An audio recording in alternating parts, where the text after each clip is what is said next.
Hey, how's it going, random stranger? We only have one episode of Hippie today, but I have been told that episode 11 is a bit of a doozy, so it was probably a good call to just watch one today, and then we'll finish off season 1 next time. The plan is not to drag these reactions out until season 3 comes, I assure you, but I will do the best with the time that I do have. A comment from Rex Arcadia that summarized my general feeling after rewatching episodes 9 and 10 and they wrote, "One thing I really love about this show is the continuous layering on of character depth. In these 2 episodes, we get some insights that shed new light on earlier episodes. Learning more about Kumiko's traumatic middle school experience changes the framing of the first few episodes." And then the cast of characters is so solid, and there's such a variety of personalities on display that everyone can find aspects of themselves somewhere.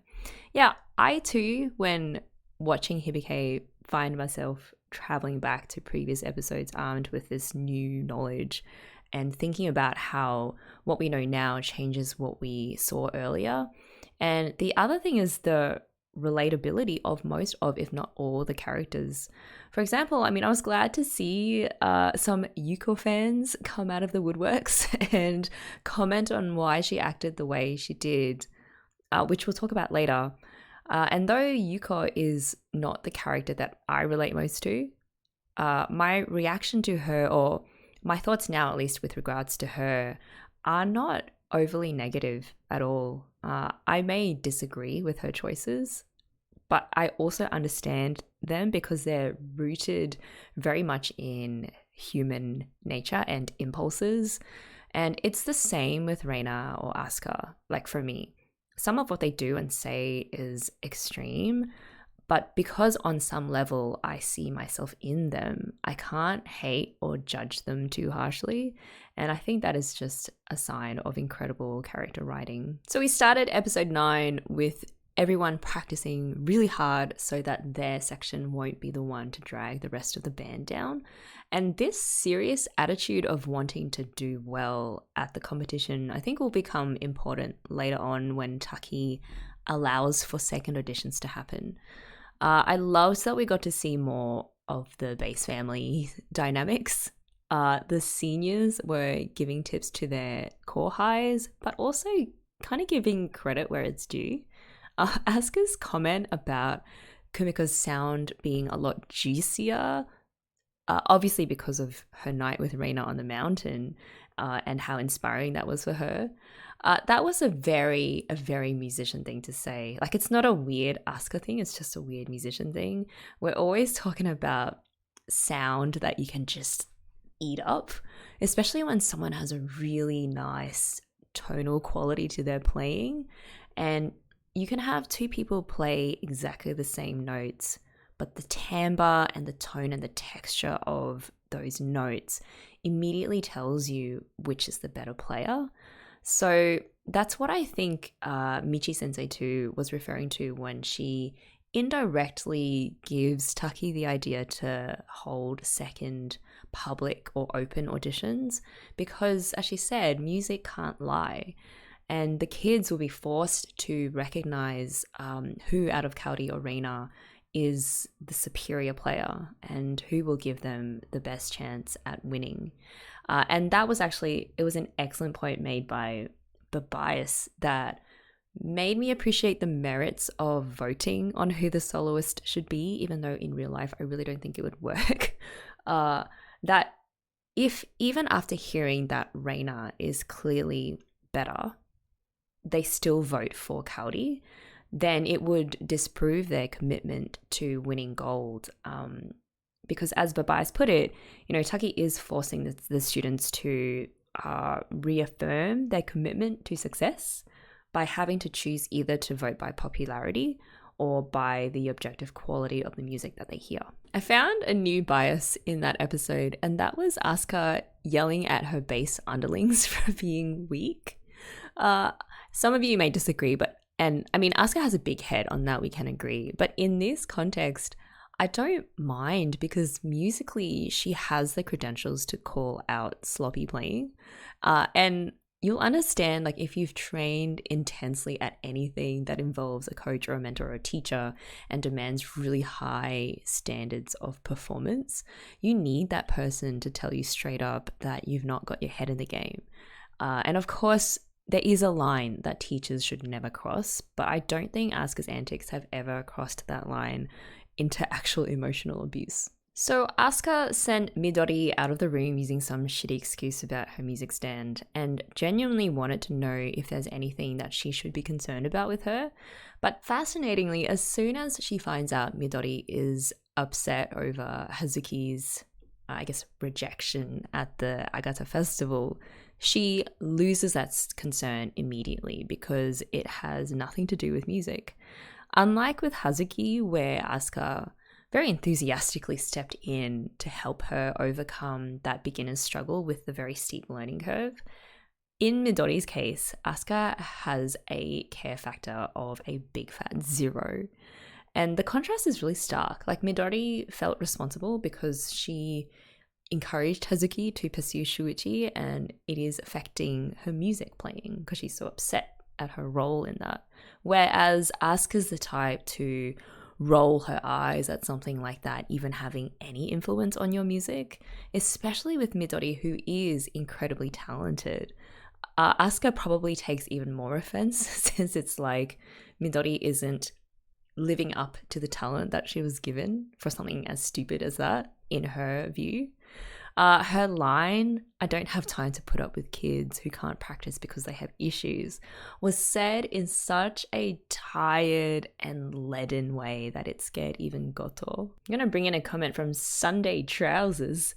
We get lots of Asuka's personality quirks thrown in our faces in a bunch of different situations, so we can get a decent read on who she is.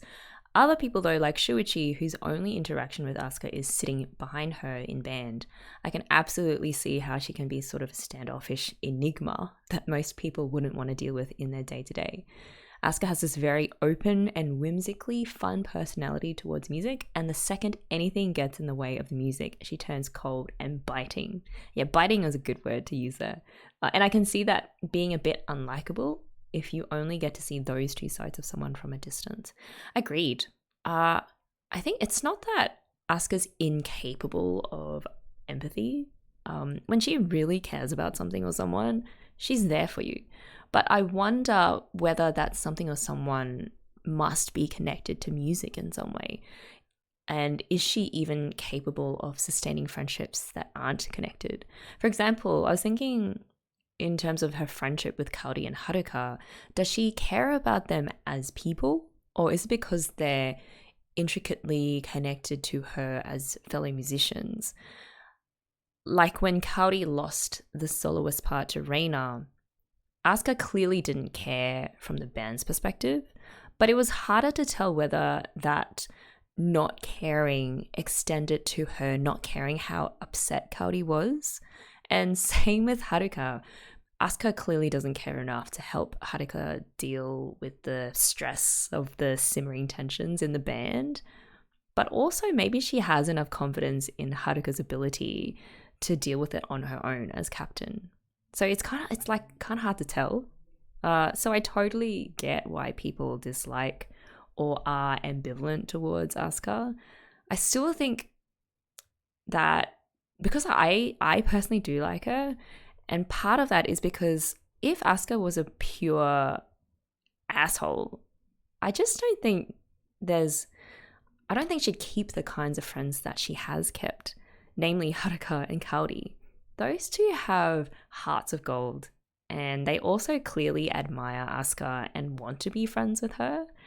And I don't see how Asuka could have kept their respect if she really was just all show and no substance, or like 100% just a pure cold-hearted like music machine. So I think all we can say is like we do know that Asuka has a tough filtering system for what she does and doesn't care about.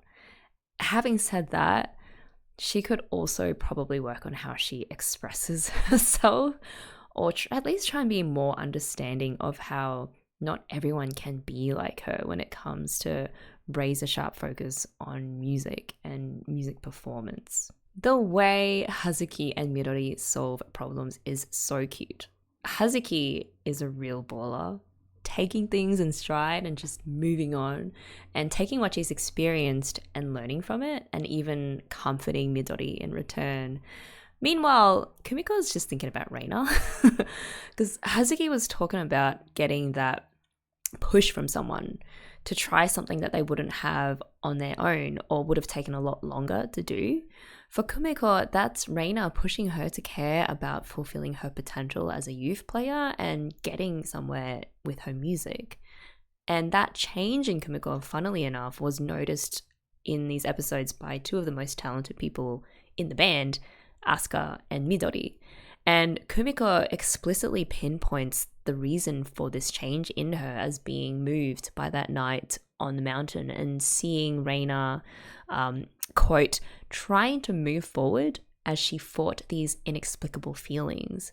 And I think that inexplicable feelings refers to how Reina was so upfront about how she is rarely, if ever, interested in anyone, and yet Kumiko managed to catch her attention. And even though it's weird for her, Reina wants to explore that relationship more.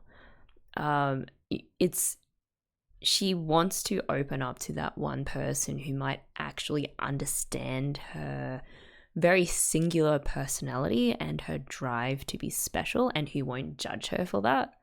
And seeing Reina be so open and determined to succeed musically in turn inspired Kumiko to do the same. Weirdly, straight after Kumiko says that line about the inexplicable feelings, she then goes on to talk about how she still can't talk to Shuichi, implying that, like Reina opening up to someone, maybe Kumiko could try to open up to Shuichi. She can't do it yet, but she's thinking about it.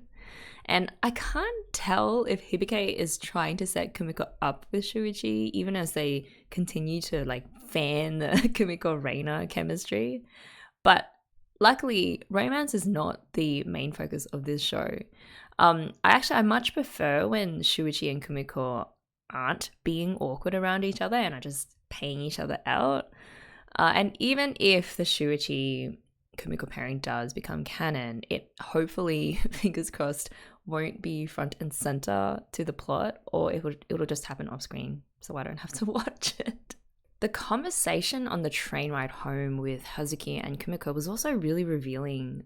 You get the sense that Hazuki is incredibly self-aware and admits to having a part of her that is selfish and not averse to engaging in a bit of manipulation. Specifically, Hazuki told Midori about Shuichi because she knew that Midori would back her up, and then hopefully that would cause Kumiko to back off Shuichi. I love that she was able to be honest about that, about being selfish, and that her friendship with Kumiko is strong enough that they can have these sorts of conversations. And then afterwards, there was a shot of Hazuki just devouring a hot dog. And I may have read too much into this, but she kind of took one bite, paused, and then had this very reflective and pensive look on her face. And then with renewed determination, she finishes the hot dog off really quickly and ends with this small smile on her face. And I think it represented that she'd gotten everything off her chest, that her relationships with her friends are back to normal now, and she's over the trauma of having been rejected. It is time to move on. And the question is what moving on will look like for Hazuki. In a phone call with Kumiko, Midori actually worried that beneath the happy smiles is depression. But I think Kumiko is right. Hazuki is the type to want to be happy. So when she's not, she'll try to be anyway until she is. For her, I think faking it till you make it actually works and is her way of dealing with adversity. In episode 9, there was also an interesting little scene where Mamiko walks into Kumiko's room to tell her about how Taki is really the son of a famous music conductor or band master, and Kumiko realizes that is why Reina turned down Rika's offer to go to Kitauji. But the interesting thing for me was that Mamiko still has connections to band people and is still interested in, I guess, the music circle gossip, despite being out of the game for a while. And whether or not we'll get more of Mamiko's story in the future, I don't know. But I imagine that she is still coming to terms with how that band part of her life is over, and that keeping up to date with the goss is one way for her to hold on to a past that is now out of her reach. The scene with Kaori and Haruka on the rooftop, I love how after Haruka's breakdown, she has now become the rock for everyone in the band, including Kaori. And after Kaori said how this is her last shot at doing well as part of a band that does give it their all, Haruka looks like she's about to cry. And to be honest, me too.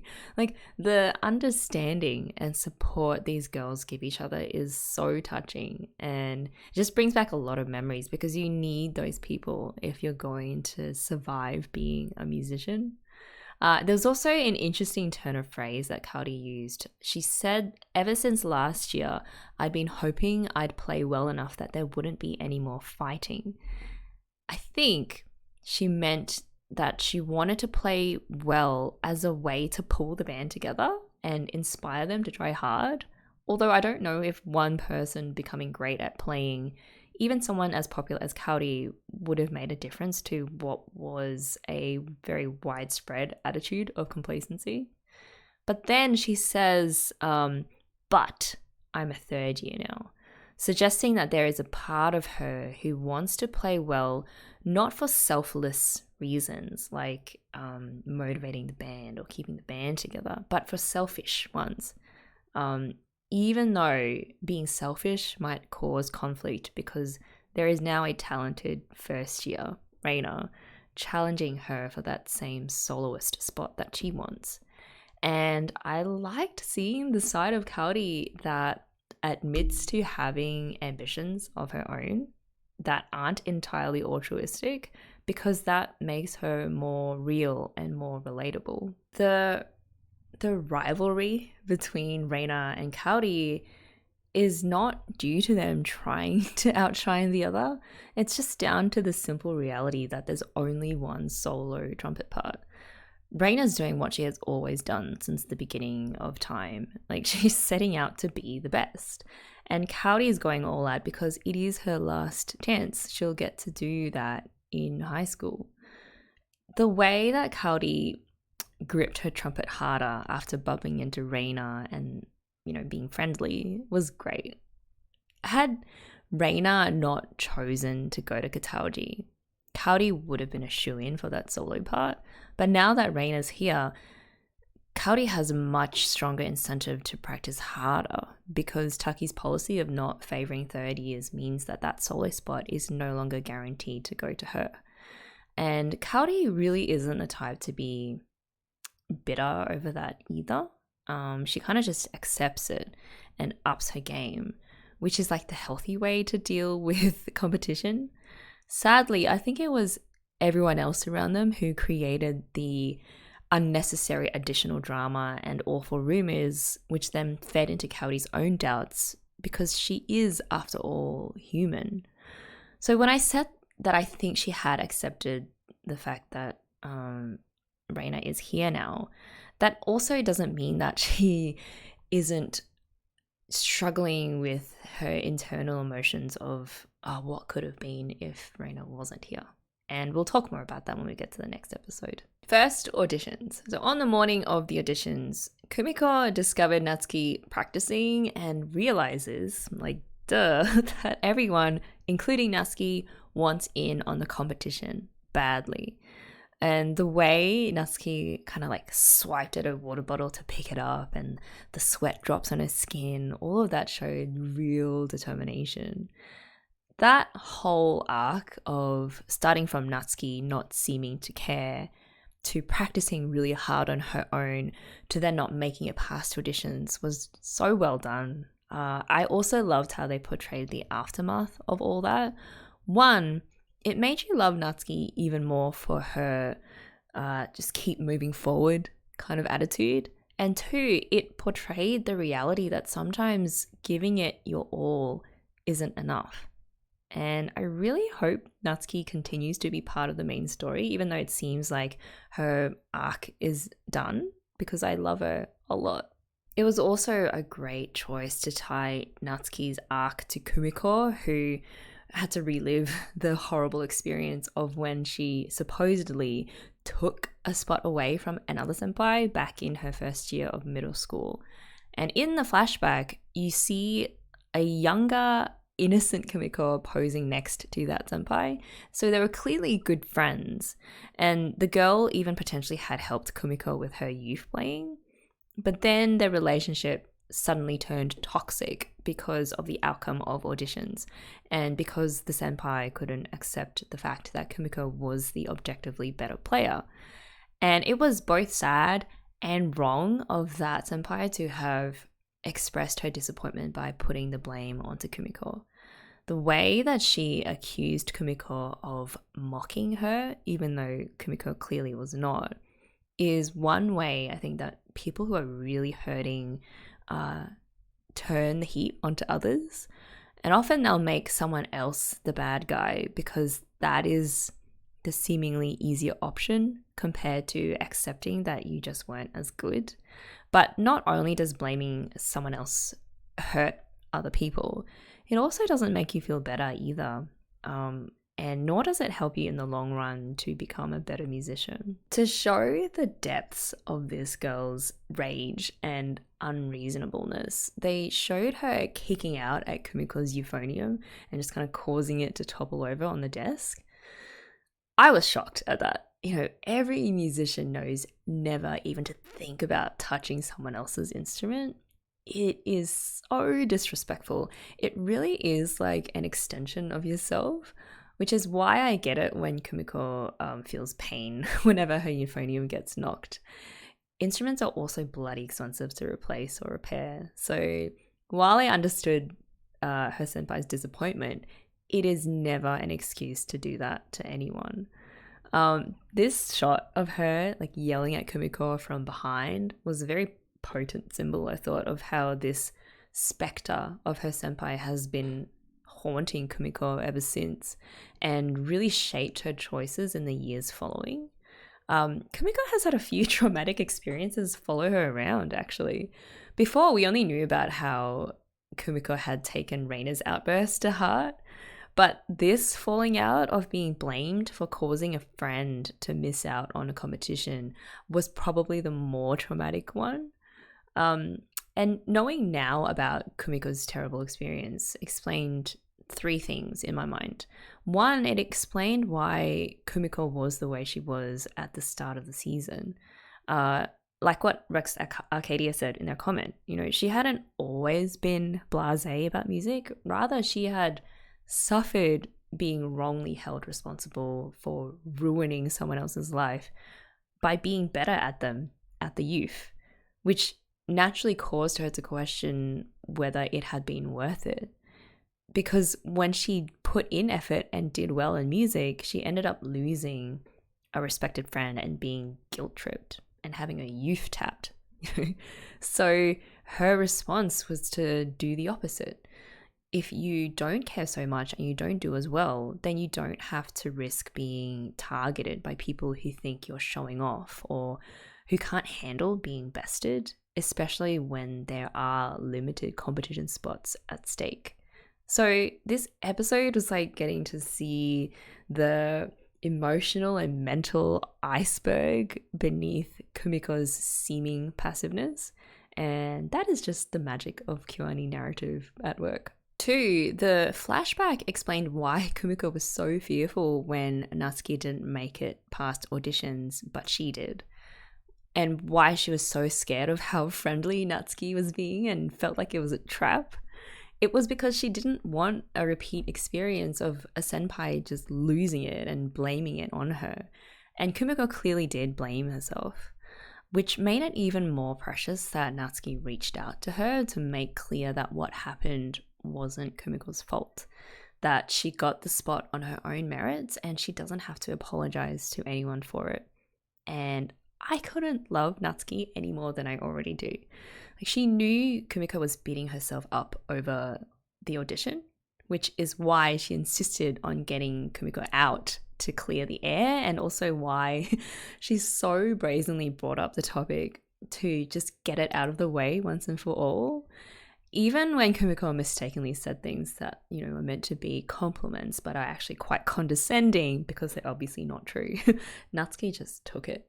And it reminded me of when Kumiko did a similar thing to Haruka when she said, "You're nice" to her, and that didn't really go down so well.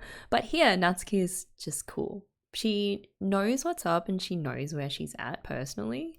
Of course, someone who has only played the youth for 1 year likely won't be as good as someone who's played it for 7. She practiced hard because I guess she saw the rest of the band upping their game, and seeing that inspired her to do the same, which is awesome. And it just so happened that playing in the competition required more than being able to play the audition parts well.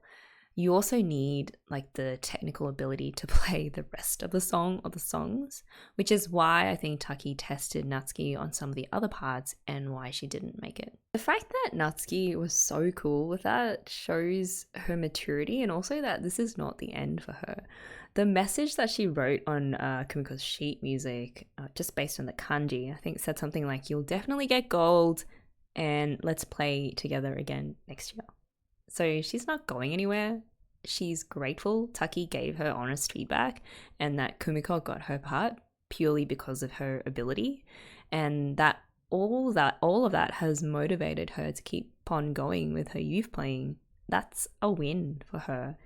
It was also a huge win for Kumiko because the way that Natsuki dealt with it, which is how her other senpai should have dealt with it, probably healed that part of her that had been carrying that heavy burden for so long.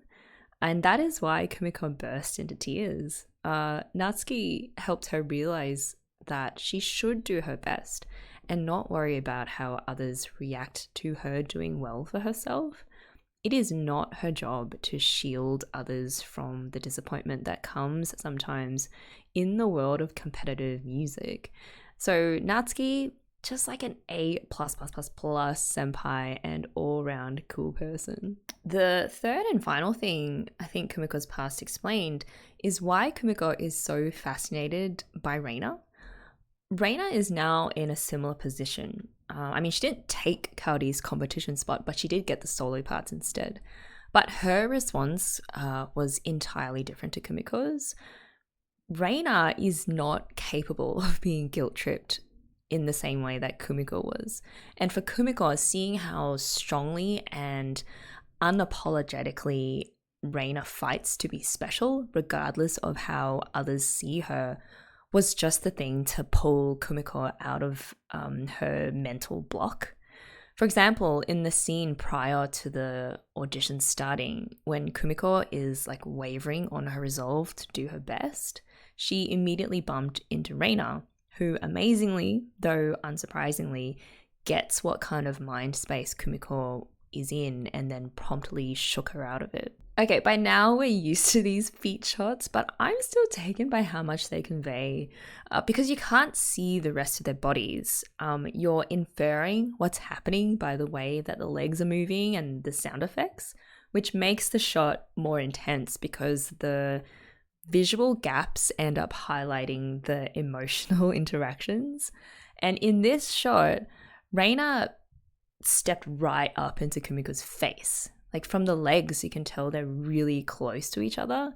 And then you hear this like sound. And you don't know exactly what's happening, but you know Reina's got her hands on Kumiko somehow.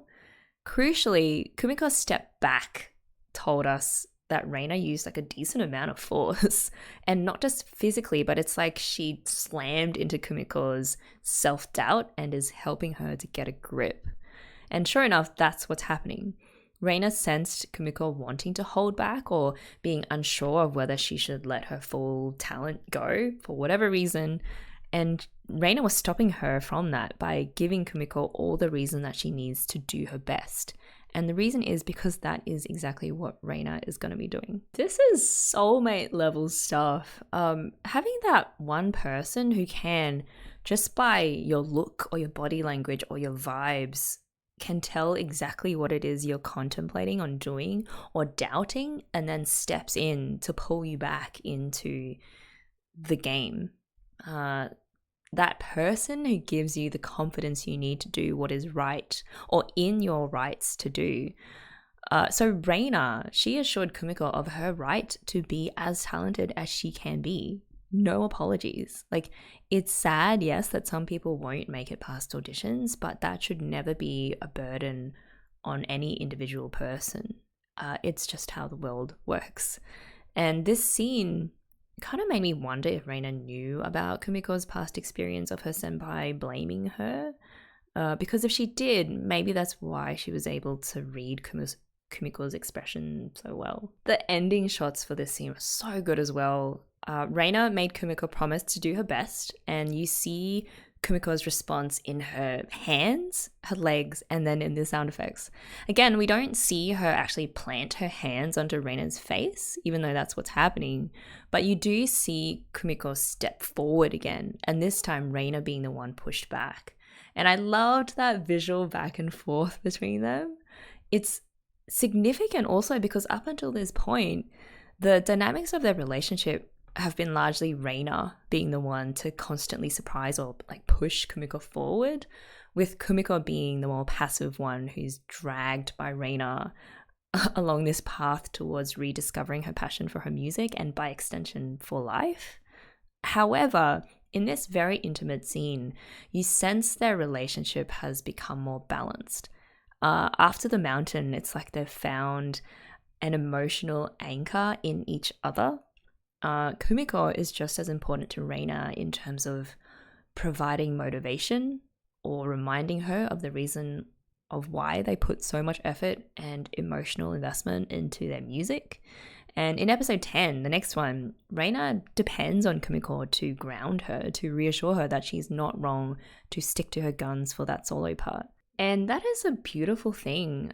If their relationship had not evolved into this more equal give and take, they might have taken the path of most lopsided or one-sided relationships where the wheels just come flying off. Like after the initial newness wears off and all you're left with is a monomaniacal person who completely dominates the other, which is never healthy and doesn't allow for true personal growth for both people involved. So yeah, I highly approve of how the Kumiko and Reina relationship is evolving. Taki said something important just before auditions, and that is that he believes everyone deserves to be in the competition because they have all practiced very hard. That was important for the students to hear, that the only reason why some of them won't make it is because of this strict 55-person limit rule. Not because of any inherent inferiority, but because of the way that external competitions or musical institutions are set up. And it goes back to, I think, why people do music in the first place. Once you accept that not everyone is the same in terms of ability, because that's impossible, and that there are certain structures in the music realm that place inhibitions on who can do what, then you can really start to just enjoy the process of playing and learning music. And that was something that I really tried to instill in my music students, whose parents often expected certain results in their musical journeys. For example, they had to make it to a certain level of graded exams or into a certain orchestra. And I helped them do that. But also it's important that they knew to see music as a lifelong gift that they can find joy in or freedom in, regardless of any external recognition or lack thereof. It's like if you put in genuine effort and you enjoy doing it, then you've already won. Which I know sounds like really cringy and it's like, it's the heart that matters stuff, but it's really true with music and probably for a lot of other fields as well. So I appreciated that Taki put it out there that they could be proud of how hard that they'd worked no matter the outcome of the auditions. And it wasn't just Taki who said it too. You know, Michi-sensei during Kumiko's school review also told her to just enjoy music and to not be distracted by all that band drama. Something so relatable that they show the characters doing every now and then is like the way that they do air fingering. It really shows that they've done their practice and that they probably have dreams about playing their parts. Like, I mean, to this day, I can do the air fingering for one of the pieces that just like gave me the most trouble for my diploma exams. Like, hang on. Yeah, like it shocks me that I still know it because I haven't played the piece for years. But I could do it like instantly on the spot. So you like, when you practice something so intensely, it just becomes seared into your synapses. So whenever I see the Hibike students doing that, I'm like, yep, so real, so true. In Kumiko's audition, Taki asked her to do a section that she hadn't practiced much, which is always scary. In those times of intense pressure, confidence plays a huge part in whether or not you're able to pull off a section your brain hasn't quite grasped as well. With music, I find that if you're able to hang on to something that gives you an instant mental edge or a boost, it really makes a world of difference. With Kumiko, it was interesting that Reina was that for her. Again, it just goes to show the depth of their reliance on each other. I mean, I have never thought about my music friends in that way. I just imagine the blood that's seeped into my violin strings, or I feel the blisters on my fingers and I think, man, I didn't suffer so much just to fail now. And so that gives me the mental edge. So yeah, again, Kumiko and Reina just share a really deep bond, so much so that they're thinking about each other in auditions. I loved how Kumiko just kind of like closed her eyes for a second, and when they open again, she's got that fire in them, almost like she drew from Reina's never-ending supply of badass fire. With the announcement of who made it into the competition, I found it adorable that Hazuki only realized that her name hadn't been called alongside Riko and Goto until later. Like she was more invested in whether her friends had gotten in as opposed to herself, which was very wholesome. But yeah, oh boy, let's break down the drama around Reina getting the solo trumpet parts. The shock on people's faces, and I assume that most of them are in the trumpet section, and how they all kind of turned to look at Reina was very different to Kaori's initial reaction, which was to staunchly face the front and preserve, I guess, her external dignity, which I think goes to show the kind of person she is. She genuinely has a kind heart and is hyper aware of social etiquette and the signals that she's giving off, and is very mature in how she controls her emotions, even more so than the other third years. But clearly, she's also having a difficult time processing the news, as anyone in her position would.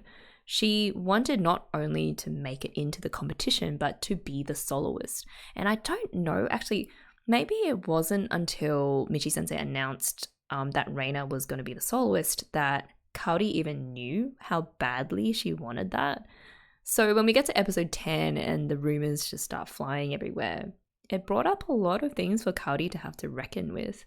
In particular, how to square her desires with her carefully maintained identity of being a peacemaker and an all-round nice girl. As I said, it was great to see a few Yuuko fans come out and give some perspective. I remember my initial reaction to Yuuko accusing Taki of favoritism in front of the whole band was that it was a highly inappropriate thing to have done, and I still think that, but I understand where she was coming from. However, there's still no excuse for her behavior.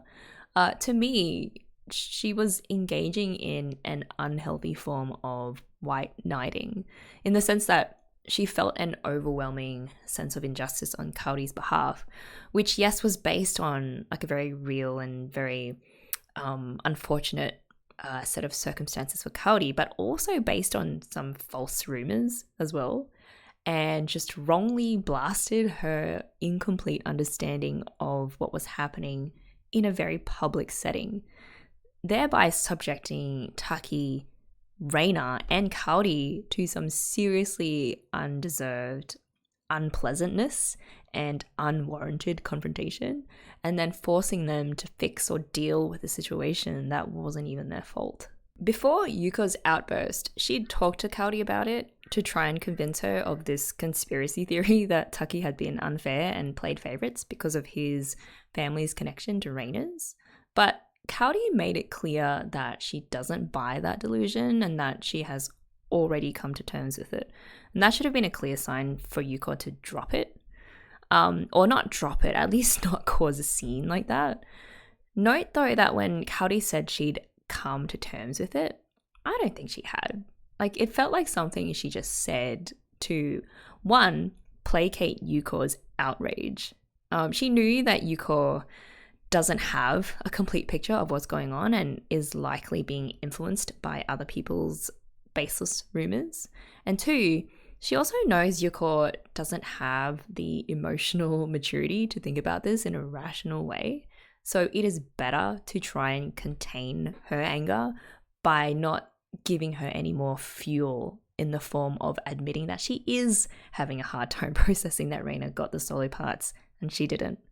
I think that's an honest conversation that she would have had with someone like Haruka or Asuka, not Yuuko, who worships Kaori like an idol and as a result interprets everything with these rose-colored glasses on, particularly when it comes to Reina.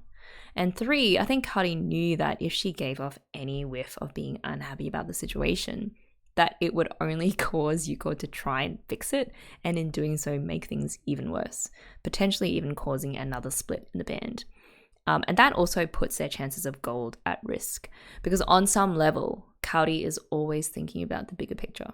I think that's one part of what's going on emotionally, and the other part is what Sofa King brought up in a great comment, which I'm going to quote from extensively.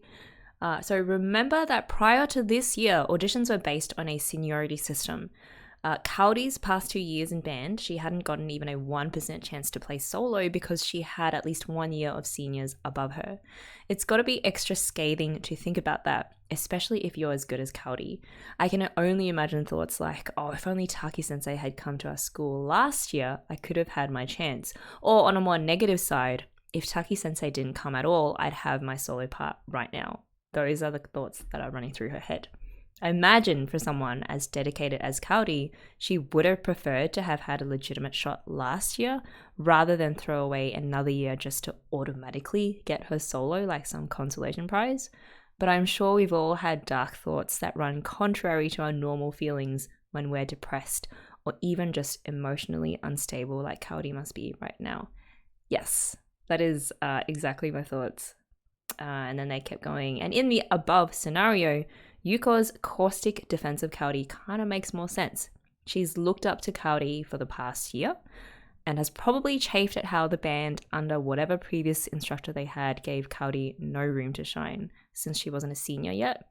Now this year comes by and this new instructor, a new wave of freakishly talented freshmen come in, and it's like fate is pulling the rug out from under them once more to keep denying Kaori her spotlight. Excellent observations. So I mean, let's switch and look at it from Yuuko's perspective. Basically, this string of bad luck for Kaori, I think, primed Yuuko to more readily accept the possibility that auditions hadn't been fair, which gave her all the reason she needed to take it upon herself to right the situation by having it out with Taki and then Reina. To her credit,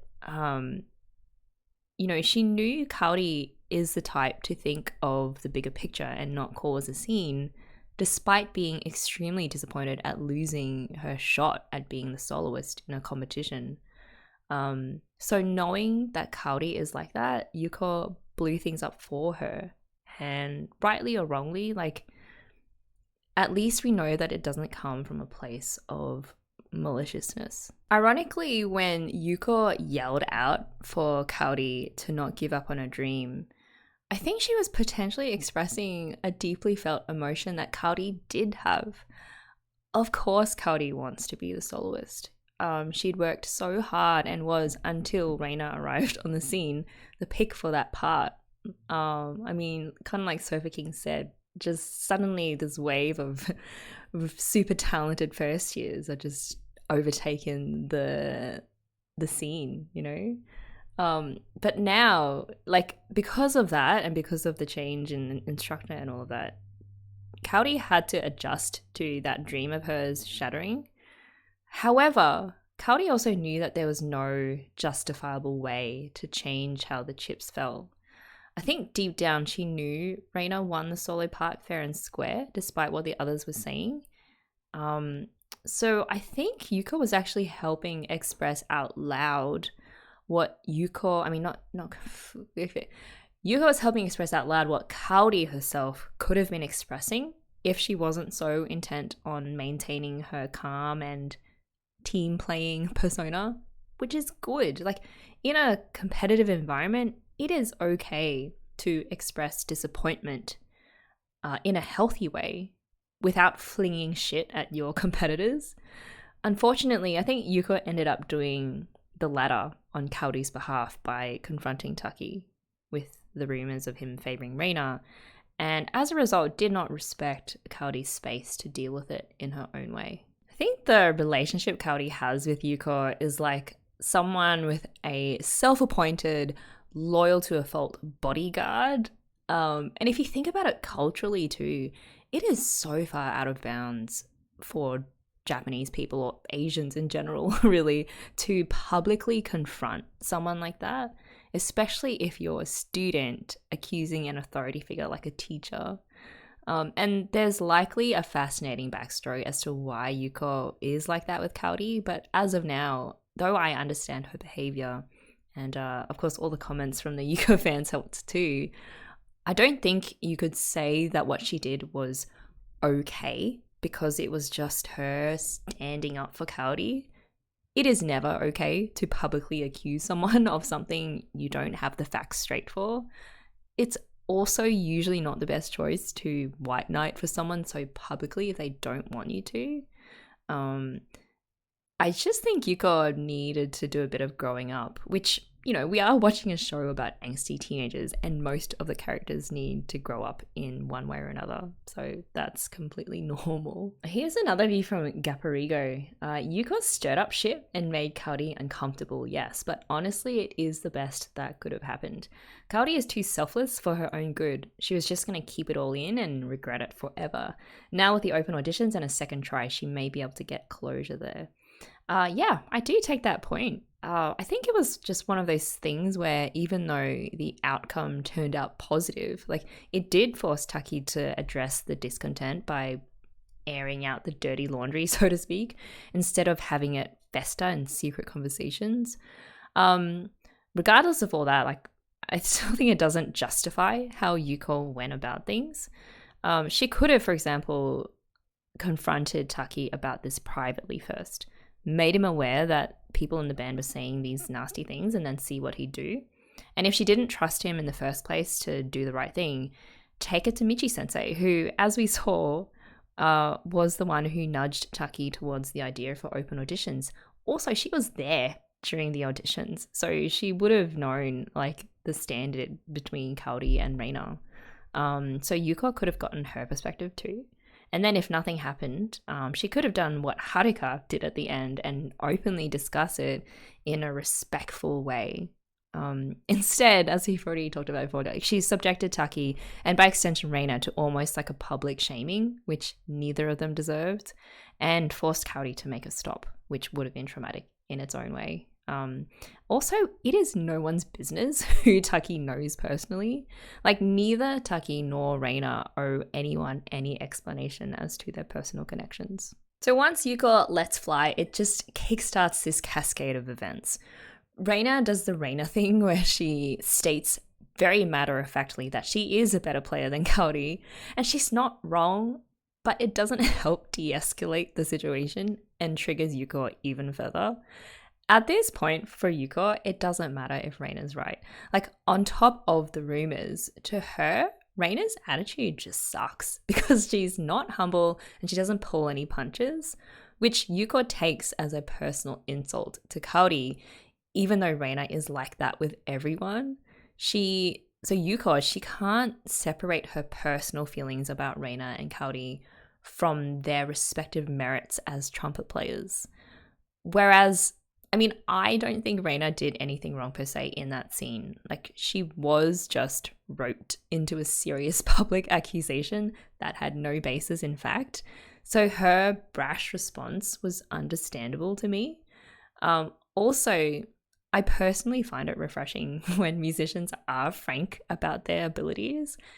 It is one thing to say how good you are and not have the goods to back it up. In that case, you're an actual asshole. But in Reina's case, pretty much everyone knows that she is the best trumpet player that they have.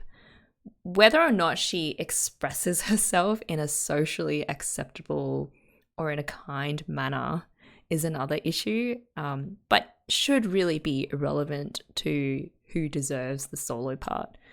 At the same time, I do appreciate how even though I fall like 100% on Reina's side, I also don't hate Yuuko for the way that she was or her doing what she did, because she's written as a seriously flawed but a very loyal friend. Continuing in my boundless love for Natsuki, I love that she stepped in beside Reina to stop Yuuko. Like, to me, Natsuki is the voice of reason here and the one with the clearest perspective.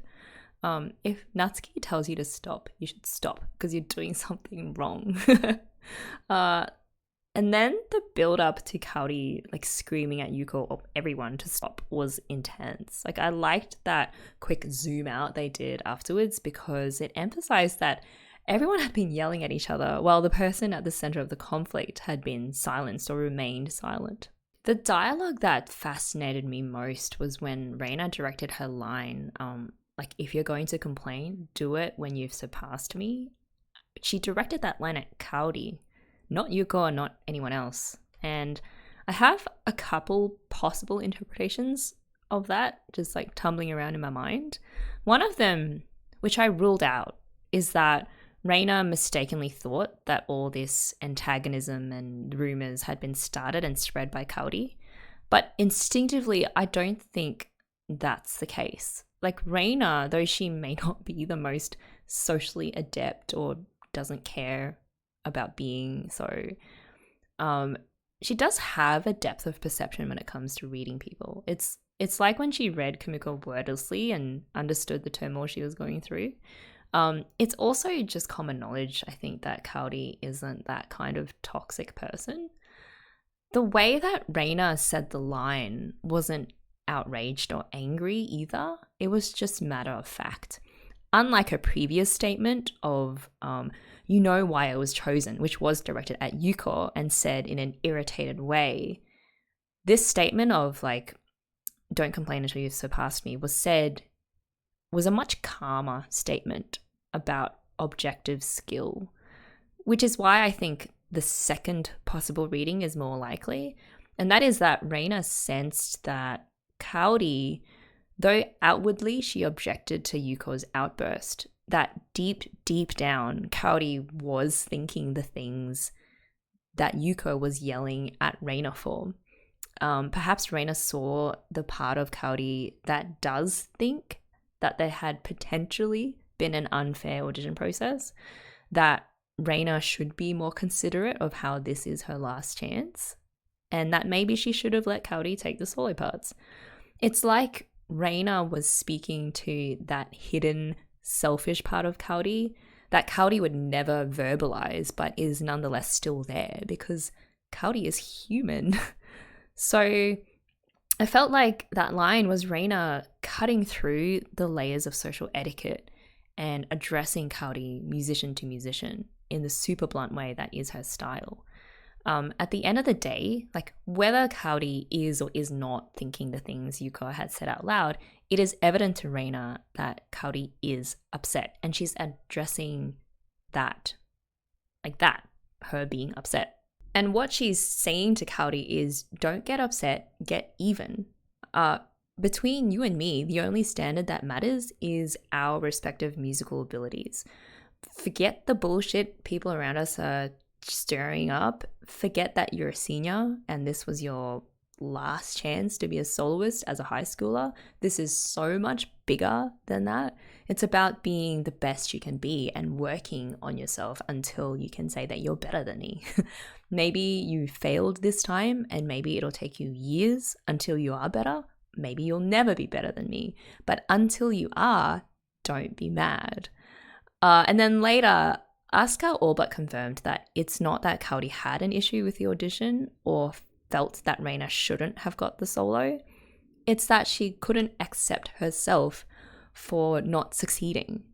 And at the end, when Taki asked who would like to audition again, and Kaori immediately raises her hand, I don't think it was because she thought the first audition was dodgy. It was more like she was finally able to put down the burden of what is the socially acceptable thing to do and just go for what she wants. Let the selfish side of her act for once. And I think Reina would respect that more than what Kaori was doing before, which was being a team player, but covering up how hurt she was about the situation, but then not openly challenging it. Because of how I read this scene, Reina's breakout of rage in the next scene felt like it was Reina just screaming in frustration at how people are so petty. Yuuko, the rest of the band, that these are the kinds of things that they care about and gossip about when they really should be focusing on improving themselves as musicians. She probably also thinks less of Kaori because though she was not the one who directly confronted her, Kaori is upset. And from a normal standpoint, Kaori is not wrong to be upset, but Reina is more like, God, why can't everyone just be like me and accept the musical law of nature, so to speak, where the best just get the solo parts? Like, that's not so hard to understand. It's like the cry of someone who doesn't subscribe to normal social etiquette and just emotional expectations. The way the tension in that scene resolved was classic Kumiko Reina style. Kumiko laughs at Reina's frustration at the world, and then Reina just suddenly grabs her as support. Because though she is confident and absolutely convinced of the rightness of her position, Reina still wants or needs Kumiko to tell her that she's not wrong. That even if people get hurt or upset, that is just the nature of competition. It almost feels like it's them two against the world. These like two talented young musicians who have been both at some point accused of disrespecting their senpais, essentially because they allowed their talent to show. Later, Kumiko's commentary talked about how at this time, they may not have known just how hard it would be to stick to their guns, to not hold back on being special.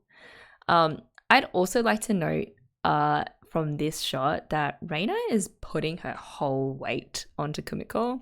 She's like on her tippy toes and she's leaning forward with her arms around Kumiko's neck.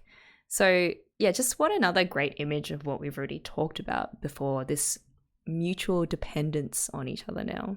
We got more backstory on Taki and Reina's family connection. Reina's dad was a pro trumpeter, of course, while Taki's dad is a famous band instructor.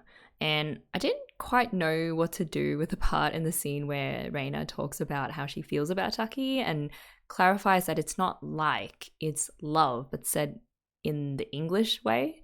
So yeah, I'm just very grateful for the translation note from Iseno, who wrote that the word suki isn't necessarily romantic, which is why Reina qualifies herself and uses the English word love. So I guess it's clear Reina does have a strong attraction to Taki. It's just not necessarily romantic, but rather tied to her admiration of people who are intensely musically talented. Although for her, I feel like maybe at this stage, it's just hard for her to distinguish between those two types of attraction, and it feels like one and the same for her. The way that Kumiko laughed it off too, like she does with a lot of things that Reina says, made it feel like she was brushing it off as a high school crush kind of thing, or doesn't quite know what to do with it either, like me. Taki's solution to redo auditions, and this time in front of the whole band, was probably the best solution out of a bunch of bad ones. Keeping silent wasn't going to work. Like, people weren't going to be convinced by his verbal assurances that nothing influenced his impartiality in the auditions. Reina wasn't going to give up on her solo, even though most people probably thought that she should, for the sake of the band not disintegrating. There was probably a sizable number of people like Midori who don't think she's wrong to want to keep a solo part, but that there is a bigger picture to think about.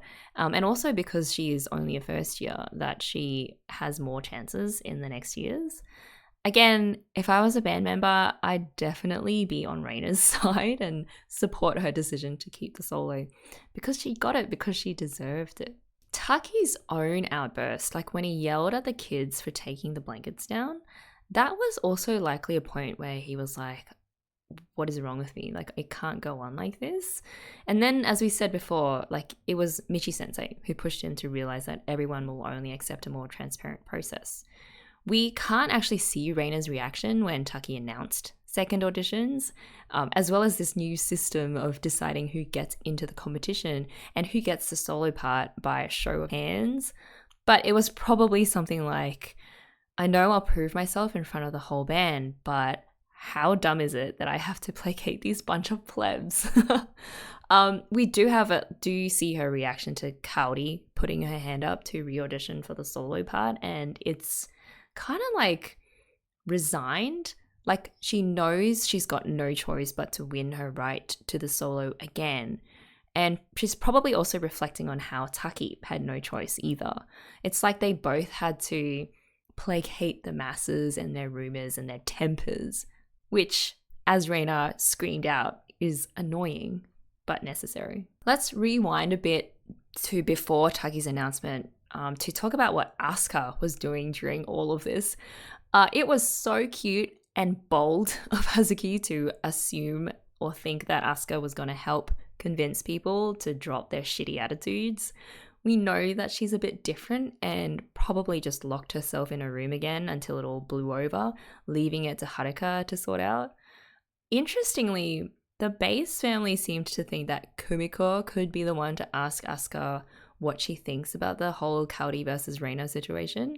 And it's because apparently she seems to accord to Kumiko a bit more respect than the average person, which Kumiko clearly doesn't feel or agree with. Even though Natsuki and the others might have been goading Kumiko into doing something that they didn't want to do themselves, I do think they're onto something. Asuka has a strange connection or an attraction to Kumiko. I suspect it comes down to a combination of factors. She is a fellow youth player and is decently talented, as well as a kohai that she can both playfully intimidate but also genuinely help improve. I loved Asuka's dig at Kumiko when she finds her sort of spying on Kaori's great trumpet playing for being the type to sniff out the good stuff, which I initially took as like a not so subtle dig at Kumiko's closeness with Reina, who is also a great trumpet player, or like a better one. I also think Asuka knows that Kumiko understands, along with Reina and herself, the pain of being as good as you are, which inevitably attracts people's ire. Either because of jealousy or like normie expectations, people will find a way to tear you down. Also, I mean, Asuka shares Kumiko's distance from people and not having a filter. So those three, as I said previously, Reina, Kumiko, and Asuka, they're each distant from the band in their own ways. And their similarities between them are just as fascinating as their differences. And I think actually draw those three together. There was an interesting view from Kumiko, who made the point that Kumiko presses Asuka quite firmly for her off-the-record opinion, even stating she'll do her best to keep it a secret. So we see Kumiko directly inquire into something that doesn't really concern her, particularly as a junior member of the band. We might have seen something similar before too. Kumiko always seems to be just on the outskirts but never directly involved in the drama. Aoi, Shuichi, and Hazuki are now Reina's solo, for example. She's always 1 degree removed from the direct players, but only ever 1 degree. Of course, Kumiko has every right to talk with her friends and discuss the happenings of the band, but it does make you think, is she really just passing by these things? Could she be unconsciously seeking out the juicy details? Is this perhaps her protagonist powers manifesting drama around her? Yeah, I think it's totally the power of the protagonist. Also, I agree with what Sapinta said too, that she's not so much interested in general gossip, but just the gossip that involves people she finds interesting or like is invested in, which is really not that many. When Kumiko tried to dig an answer out of Asuka to the question of who she thinks should get the solo, Asuka does that like 1-2 punch thing that she did with Haruka, where she initially tries to bandy off the question by being flippant and making jokes about it. But then when she sees Kumiko won't let her off the hook so easy, the mask just comes off, and that part of her that scared the others in the bass section comes out. The part that couldn't give a flying rat's ass about the drama that band people create, the drama that is immaterial to what Asuka thinks really matters, and that is the music. And really interestingly, when she's talking about how she doesn't care at all, there's this eerie, dissonant piece of music that's playing in the background. And part of what made it eerie is because right after Asuka says the no comment, the music starts playing in this like E-flat Phrygian scale. So like da da da da da da da da. And the Phrygian scale is often used to create like a dark feeling of unsettledness. So yeah, I thought the scoring there was great because it just reflected how unsettling it was for Kumiko.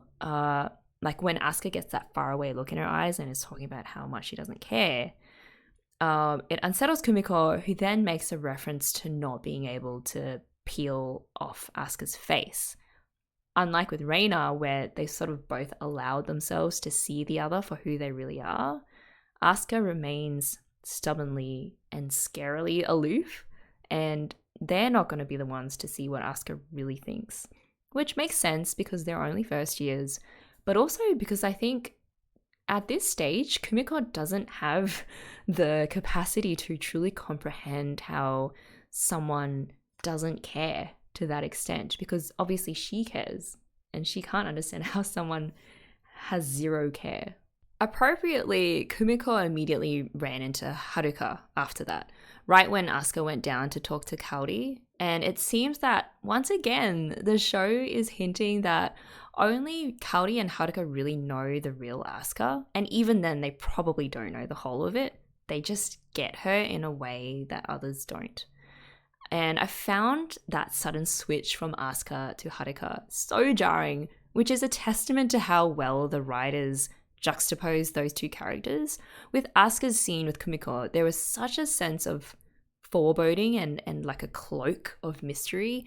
But as soon as Haruka stepped in and greeted Kumiko, it just felt like all of that dropped away and you're left with the openness of Haruka. And Haruka, watching Asuka chat to Kaori with a smile on her face, confirmed something that she already knew, that Asuka's not going to help make peace in the band. It's going to be up to her. And she doesn't hold that against Asuka because Haruka knows who she is. You know, Asuka being good friends with Kaori won't budge that either. Like, Asuka has no real loyalties to people. That's not to say that she is the type to backstab people, but that she doesn't care enough to do that.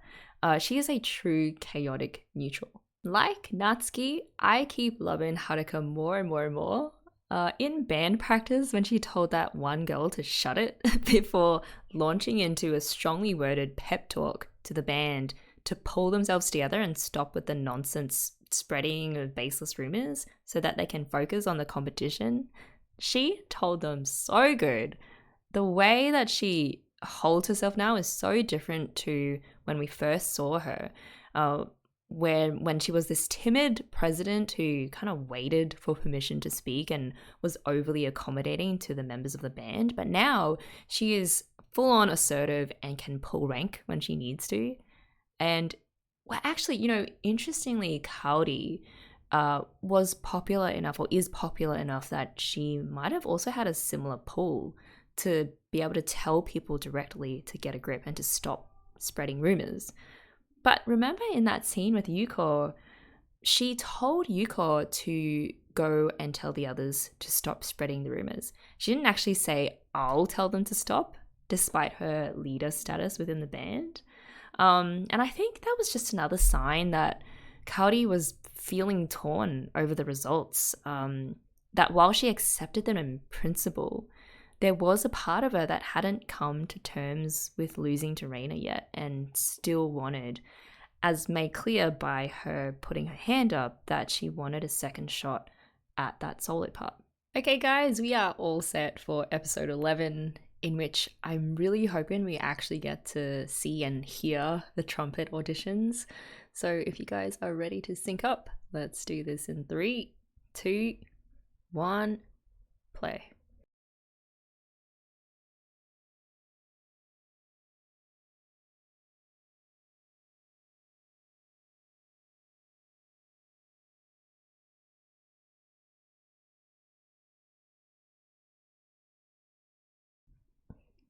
Hey. You know, good on Kaori for finally letting that part of her that has ambitions to step out and take control for once, and just not worrying too much about how it looks or how it might impact other people.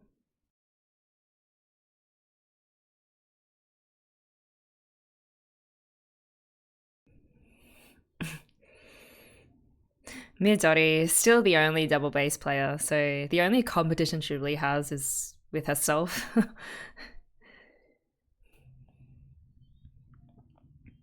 Aoi.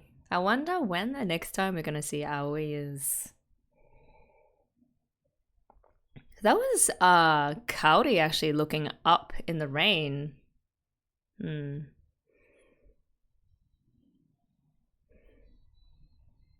And Haruka, oh my god, I love Haruka so much.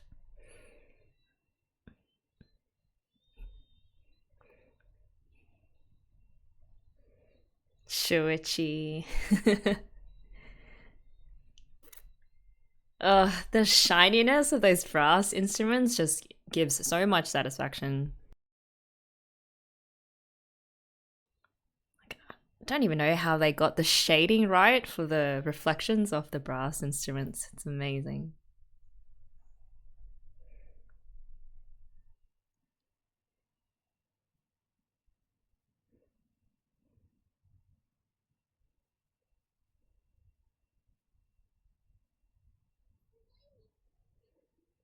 She has like a decent vibrato.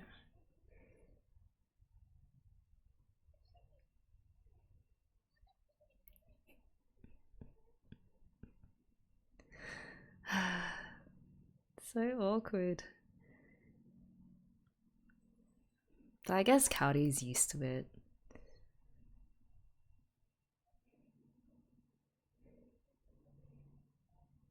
Oh, they took their shoes off. Oh, because of the blankets.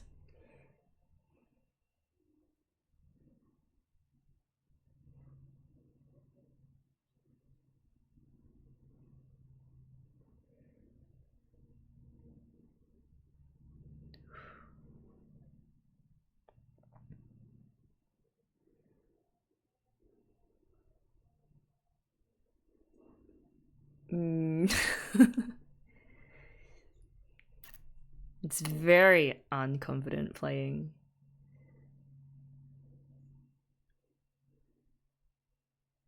Damn. He's right though. That was weak.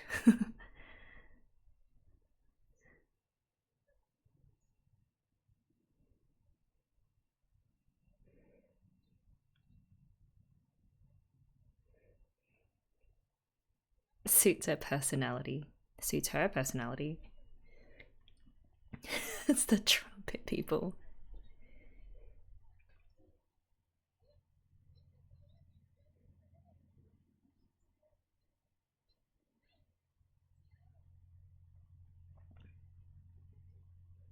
Is Kumiko saying thank you to her friends for being able to accept Reina into the little group? God damn it, she sounded great there when she did that run up.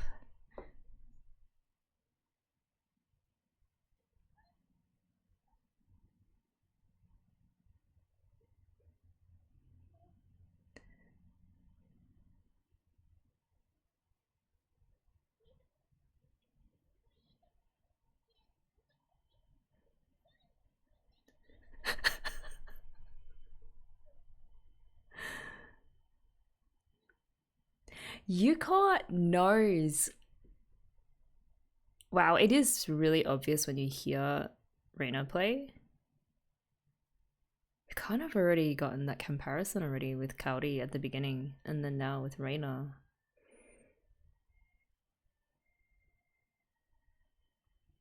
Her runs are just so much smoother. Her vibrato is much richer, actually.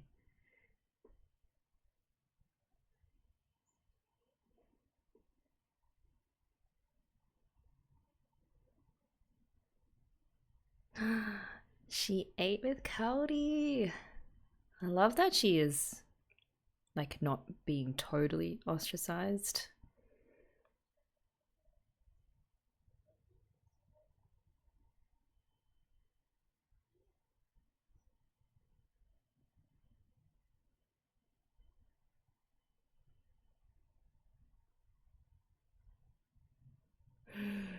Reina.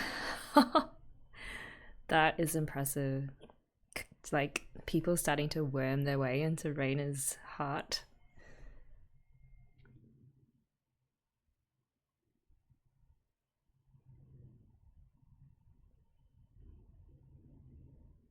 Just not quite smooth when she did da da da da da da.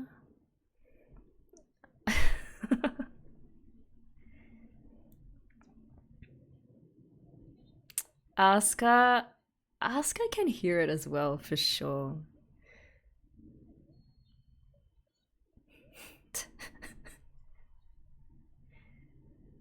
Am I better than Reina?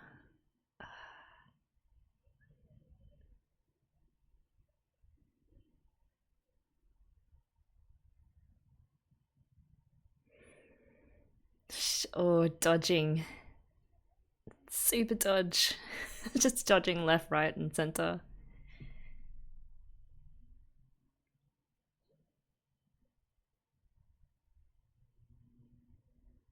I think the fact that Asuka's not really answering is an answer in itself.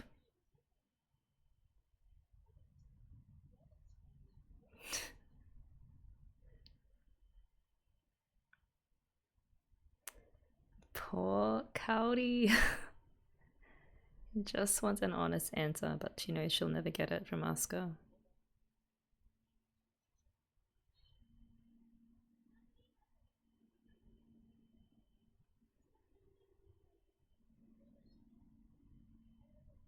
I wonder if Kaori will ask Haruka.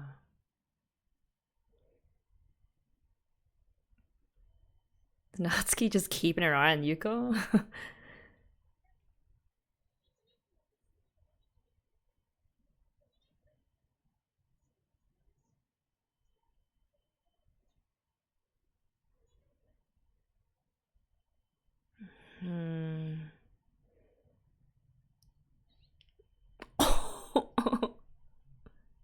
That was a huge reaction.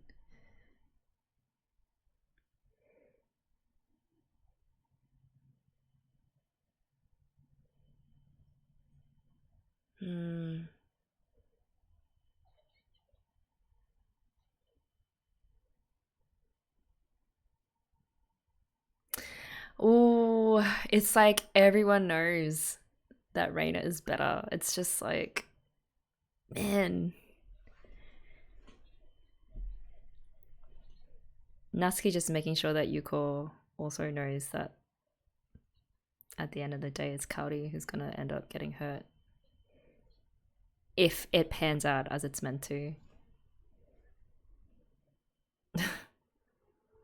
God, thank God for Hazuki and just like the lightness she brings to the story.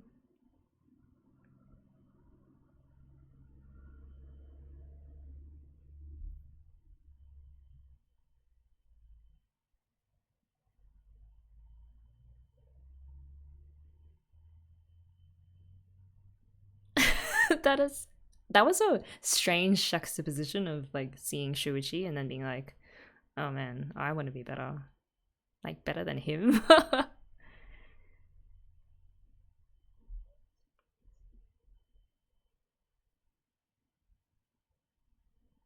Don't do it.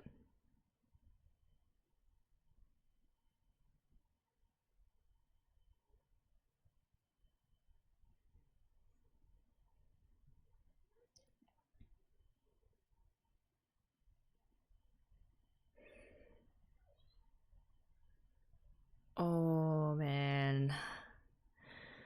It's kind of like standing up for Kaori the way that Kaori stood up for the first years.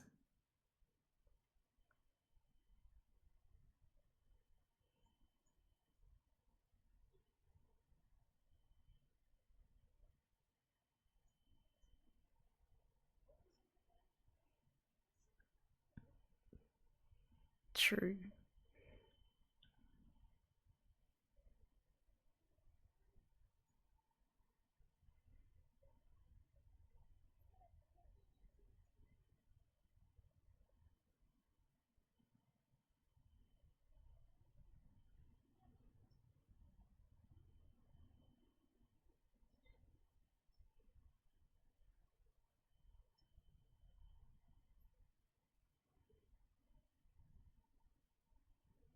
She tried resigning.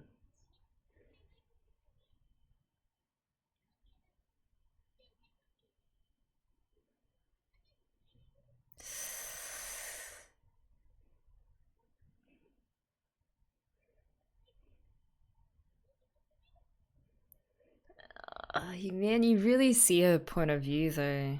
Like,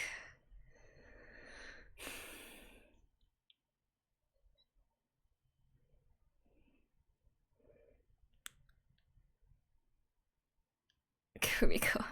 I don't know if it was wrong for Yuko to ask. Because it puts Reina in such a tough spot, which she doesn't deserve, but also she can't not ask. It was probably worth a shot.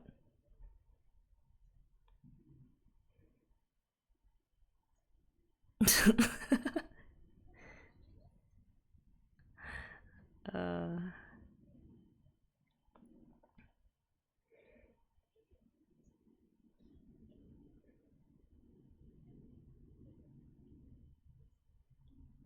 oh my gosh, it is happening.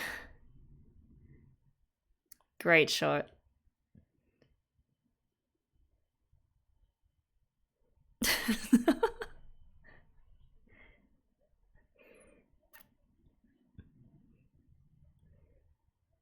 I love how um Hazuki and Midori are like in.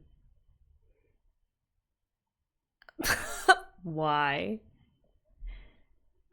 Are in on the fact that Kumiko is really good friends with Reina. Ugh, Asuka.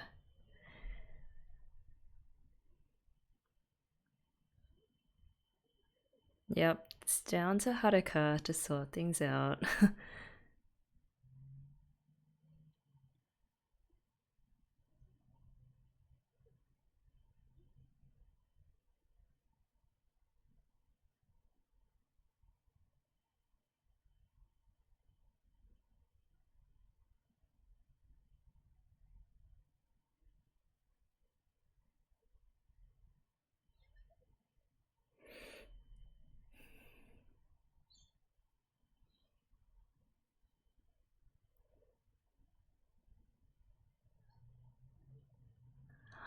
Oh,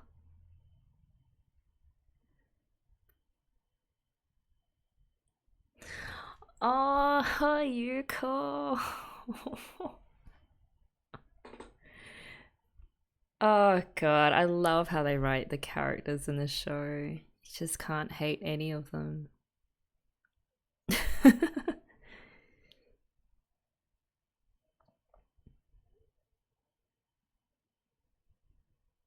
She's seen it all too, like everything that Yuko has seen and more.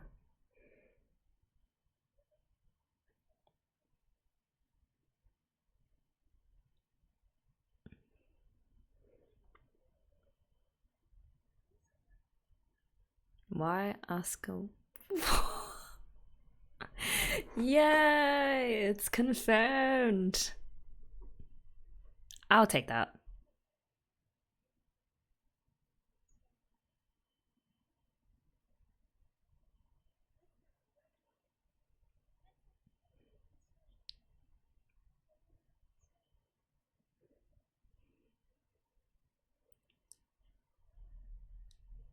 She's so in love with Asuka that it's like she's planning her musical ambitions around her too.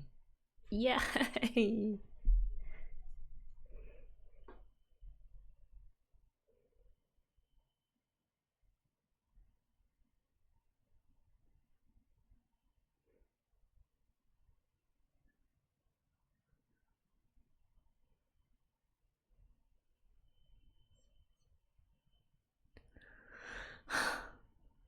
Oh my gosh, all these moments before the auditions are amazing.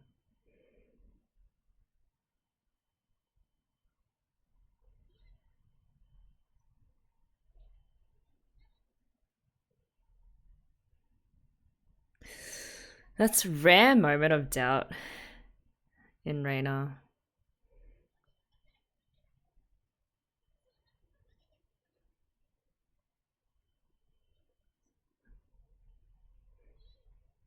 She's not so cold hearted as most people think she is.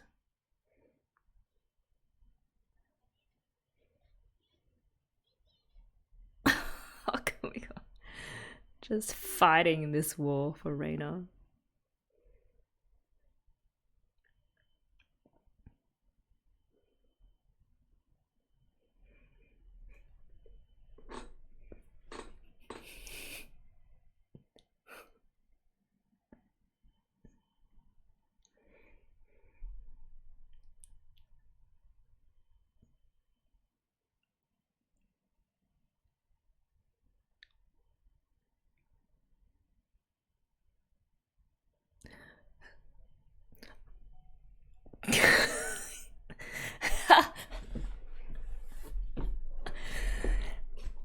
Just remember to breathe.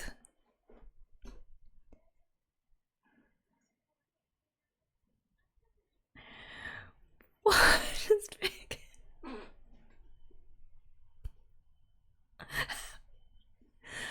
Okay.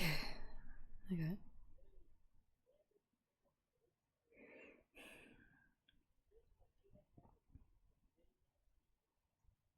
Based on applause, that is just the most ridiculous thing. Okay. Whatever. Oh, okay.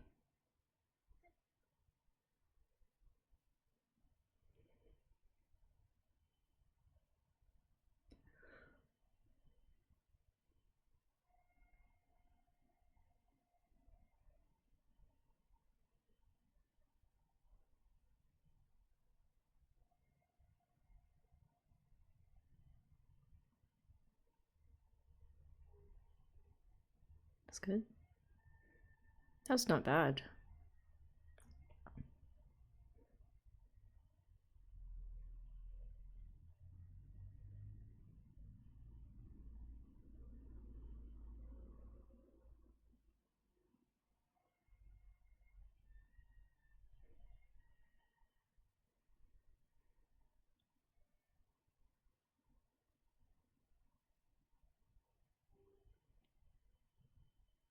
Okay.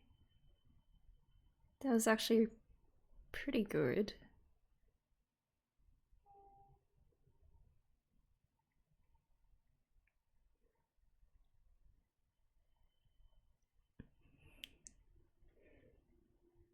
Wait, they're not all. They weren't clapping at all.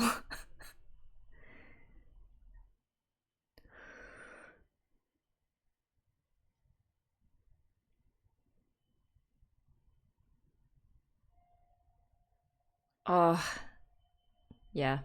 She's got this.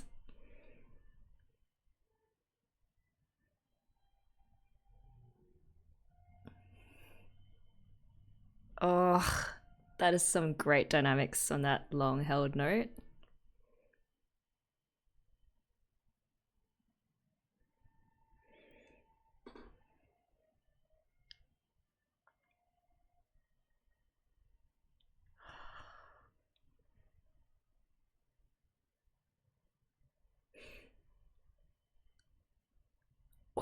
that was good.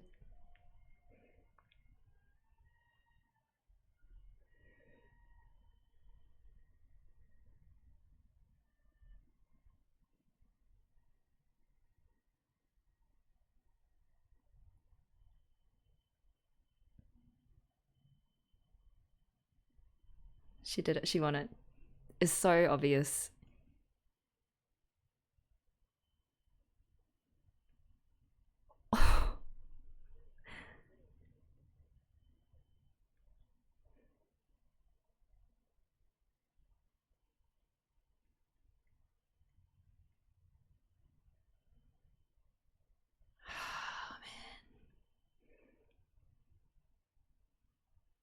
Haruka.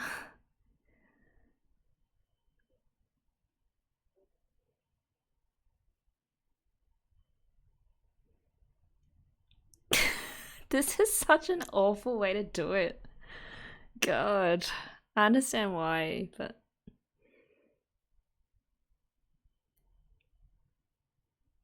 what, everyone else just stayed silent?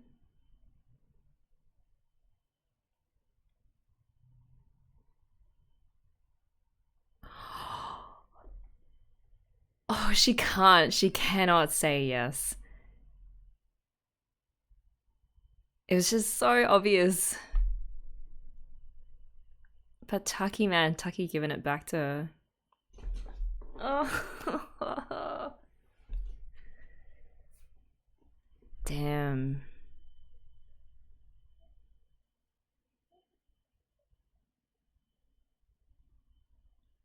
Man, that worked out in the best possible way. Like, having Kaori affirm that Reina is the better one would just shut everyone up.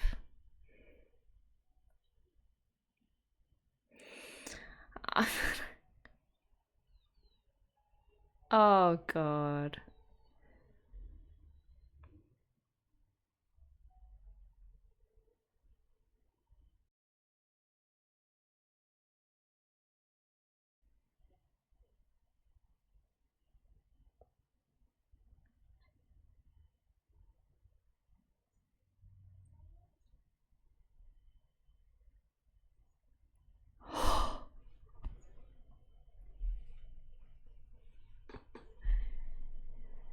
Oh, man. That was packed with so much subtlety and musical goodness. You know what?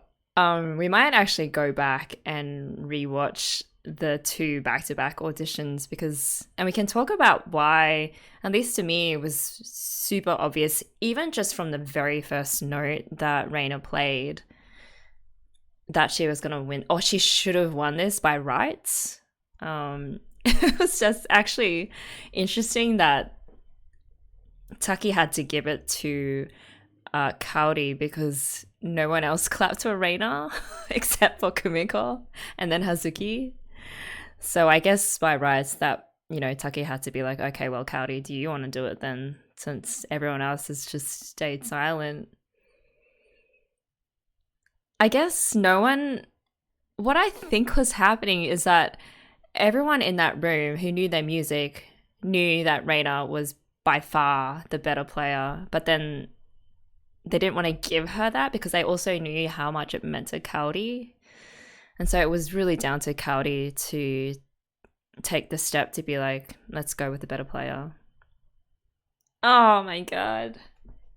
Oh man. Okay, what I want to do now is actually just go back to the back-to-back auditions and kind of recount why, to the ears, it was very clear that Reina is a much more accomplished and more mature player in terms of her musicality. And I was thinking, like, to just make the comparison easier, it's better if we start with Reina because then you sort of know what the standard is. And then when you watch Kaori's one or listen to it, you can pick out how she fell short of that standard easier. So this is Reina's audition.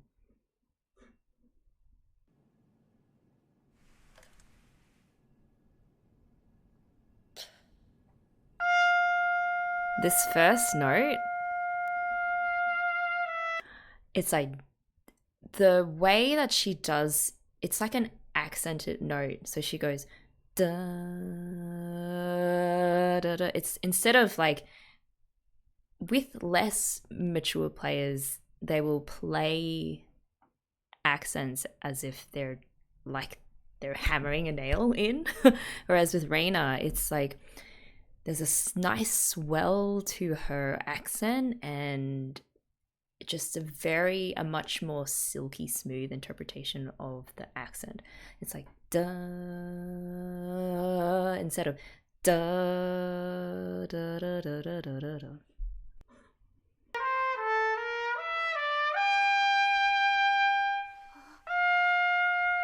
There is it again, that just subtleness of the way she does the accented note. Those string of notes too, da, da, da, da, da, da, da, like, it's sort of, she does a bit of rubato on it. So rubato is a term that just means you interpret the pacing of the notes in a more free manner instead of being exactly on time. And just the judgment in Reina's choice as to how to spread those notes out in those few bars is actually, it's really intuitive and just natural.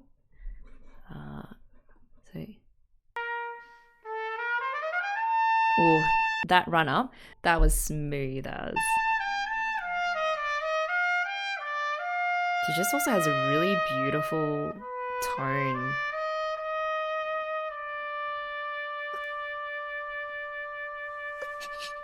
Even when she plays, she tapers off to the softer notes.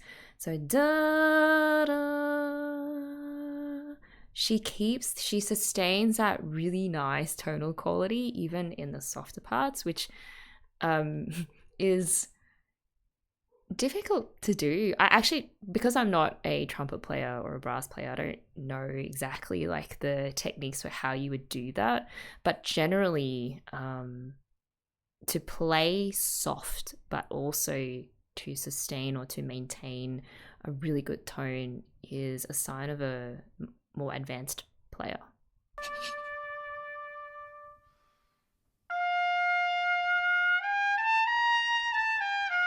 Nice rubato again.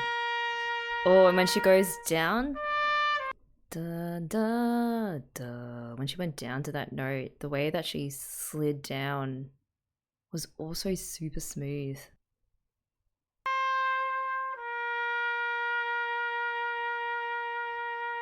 Man, the vibrato on her sustained notes, really, really good.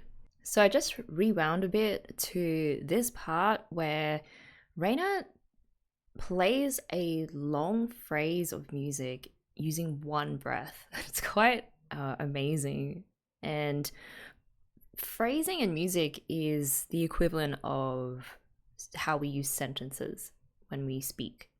Instead of chopping up your phrase so that it sounds unnatural and you stop and start at very robotic times, phrasing is a way that in music allows you to string sets of notes together in a way that is nicely shaped and has natural ups and downs and starts and finishes in a way that gives immense satisfaction in how you're expressing the underlying emotion and the story of the music. So we just listen to what Reina does here.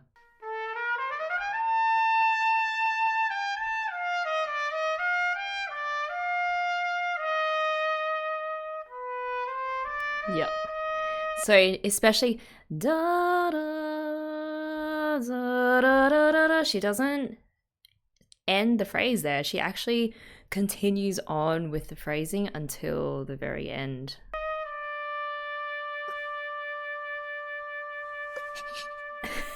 And then that was a huge flex there, because even after having come from quite a long phrase with one breath, she is still able to sustain that the note really well. And again, maintaining the nice quality of tone that she has.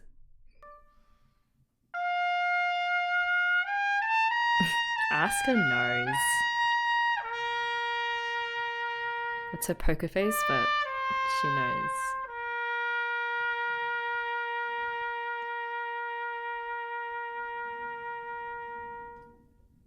Yep. And that is how you win an audition. Okay, now that we've picked out a few things that Reina did incredibly well, I think it's easier to go back to Kaori's audition and listen to how she, while she did actually a pretty good job for a high schooler, just referring back to Reina's line a while ago, she just couldn't match the level of musicality that Reina showed in her playing.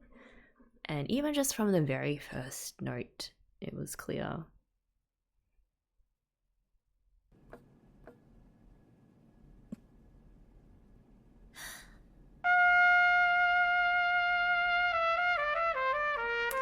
Yeah, so the accent, like the da, Kaori's much more on the nose about it, whereas Reina injected a lot more subtlety and shape into that first long held note.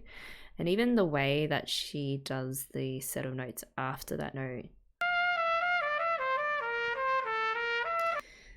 Da, da, da, da, da, da. Like, it's not bad at all. It's just Reina again exceeded that by using the rubato, just playing the notes in a more fuller, more tension-filled way.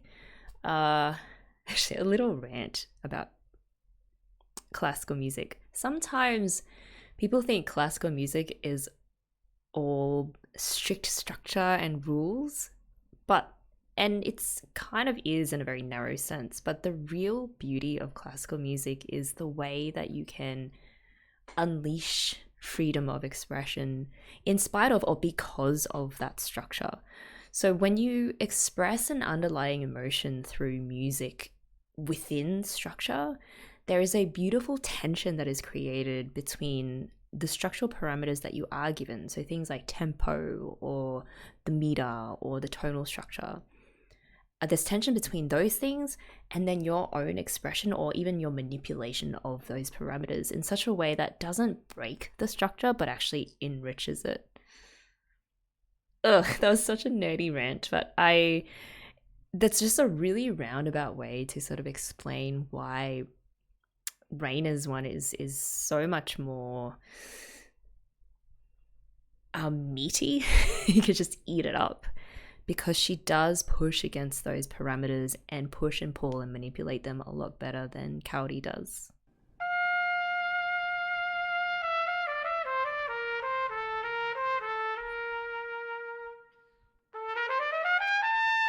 That run up, I mean, it was okay, but not as smooth as Reina's.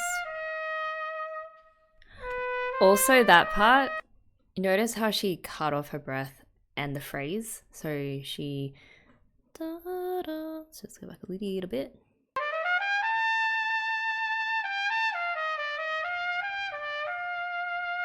Here, she cuts it off, whereas Reina, for her part, she linked those notes together and created one long ass phrase.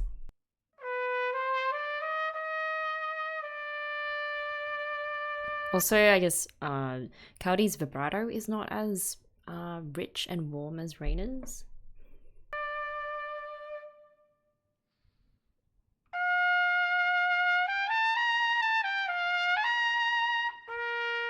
And that one as well. Da da boom. Not again, just not as smooth as Reina's.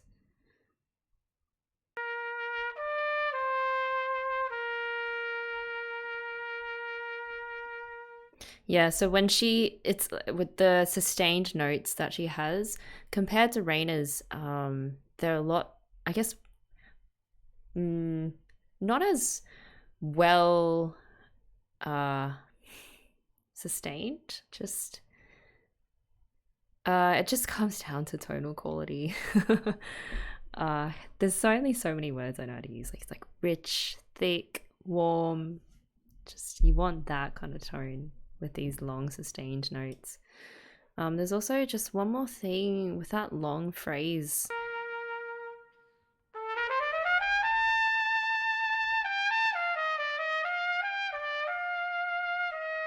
Here. Is it just me? I need a brass player to sort of confirm, but I felt like when she entered, re-entered the phrase, there was a little bit of a harsh note or like a harsh entering. Whereas whenever Reina started a phrase, it was very. She just eased herself onto the note. Yeah. So there you have it. I think on first watch, immediately it was very obvious who should win the audition, and judging by the faces from everyone in the audience, everyone knew as well. So it was interesting the way that things panned out, how it really came down to people's loyalties and not wanting to just people liking Kaori and not wanting her to have to give up her shot, but then at the end of the day, Taki handing it back to Kaori, and Kaori's just being a freaking badass. So, man, I don't even know. Maybe we should just end it right there. We can definitely talk more about the other parts of the episode. Like, what I really liked about episode 11, in addition to the fact that we got actual pretty decent length auditions that we could compare, all of the scenes prior to the audition, so like Haruka with Kaori and her conversation about why she's so obsessed with Asuka and why she wants to impress Asuka so much, and then Kumiko with Reina and that whole scene, which I had my heart rate just shooting through the roof.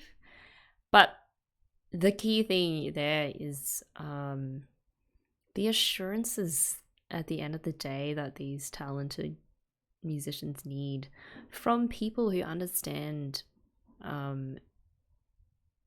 why they care so much about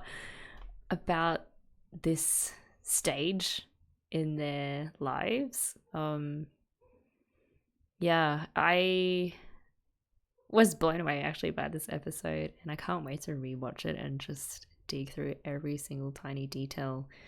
The other person who really got even more of an in-depth exposition as to why she is the way she is, Yuuko, you know, seeing how the events of last year really influenced how she saw Kaori and why she is so loyal to her, and why even at this point, like why she was willing to sort of sacrifice herself by asking Reina to perhaps just let Kaori win the solo part, and how she was saying, oh, you know, you can tell everyone that it was me who forced you to, or that I bullied you into it. Like, I don't really care about my reputation as long as Kaori gets her shot at this. Yeah, that was intense. And just the way that Natsuki was able to be the one whom Yuuko ran to and just got that emotional support from when she knew likely how things were going to go down for Kaori, because she's not dumb. Like, she also has musical ear, and so she knew that Reina, it would come down to Kaori, like whether Kaori was willing to overlook the fact that Reina is the better player and kind of take it for her own selfish gain. But I think Yuuko knew how it would turn out, because Kaori just isn't that kind of person. So yeah, that would probably be it for today. Let me know what you guys thought. If there are any brass players, I would love to hear your opinions on the differences between Reina and Kaori, because I feel, yeah, just as a string player, it's just not something. There are probably all these nuances that I couldn't pick up on. And yeah, I hope you guys enjoyed that episode. And I can't say when the next reaction is going to be. Hopefully it won't be too long, but I always say that. So I'm just going to say, we'll see you when we see you next time. And yeah, just have a great rest of the day, guys, and take care.